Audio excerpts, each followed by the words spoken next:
Rajesh, do you think that there has been a failure of institutions in dealing with corona? Absolutely, Ananya. There's no doubt.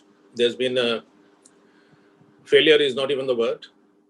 At so many levels, there has been a failure of institutions. Apart from the leadership, political leadership, the other institutions. For example, the Chief Election Commissioner, Sunil Arora, he could have easily said there are going to be no elections in West Bengal where rallies are taking place, where people are gathering together. Everybody has to do online campaigning. That's the only way to do it. We cannot compromise with the safety of the people, with lives of people. Nobody would have said anything. Everybody would have said this is a sensible decision. In fact, the Calcutta High Court, they upbraided Sunil Arora. And they said, if you can't be a Session, because Session was that legendary chief election commissioner who was very powerful, who stood up to political pressure. They said, if you can't be a Session, we will be a Session.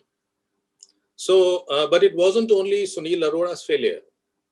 Think of what happened at Haridwar, the Kumbh Mela. Now, the Uttarakhand Chief Justice, Mr. R.S. Chauhan, he could have very easily taken suo motu action. This has been done in the past. He could have asked the state government, why is the Kumbh Mela taking place? Why are you endangering so many hundreds of thousands of lives? And when they go home, then they will infect others. So it translates into millions of lives. And the state government would have had to respond. The issue would have been highlighted. It would have been on the front page of newspapers. Something would have happened. Nothing happened. Forget the High Court of Uttarakhand. If the Chief Justice or any other judges didn't take action, the Supreme Court could have taken suo motu action. They could have said what's happening in Bengal, what's happening in Haridwar, the Kumbh Mela, it's completely unacceptable. Central government to respond. State government to respond. Why is this Mela taking place? Give us an explanation. It would have been front page headlines. The crisis would have been averted. All these people would have become heroes. These are the people who could have become corona heroes. Chief Election Commissioner Sunil Arora, had he done such a thing, he would have been a hero today.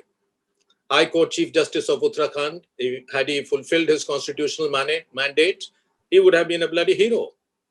Supreme Court of India, there would have been no controversy. People would have said, wow, this is the Supreme Court of India. We respect it. But leave aside these people, manning institutions. Informally, you have the spiritual masters, the spiritual gurus, about whom I have spoken in other episodes.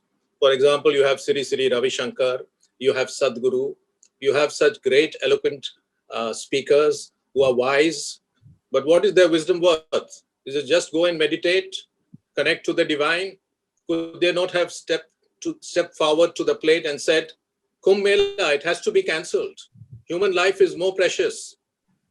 The Ganga water cannot be used as an excuse. It cannot wipe off the virus as was being claimed by, these crazy people. I already respect Sadhguru. I respect Ravi Shankar. But I would have respected them more if they had stepped up to the plate, if they had taken some action. So yes, there has been an institutional failure. There has been a failure of leadership. And the sad thing is that this was also preventable. But millions of lives will potentially be lost. Hundreds of thousands of people were there at the Kumbh Mela. They will go and spread the disease far and wide. Many will recover, many will not recover. So really, really sad. The people who could have become corona heroes.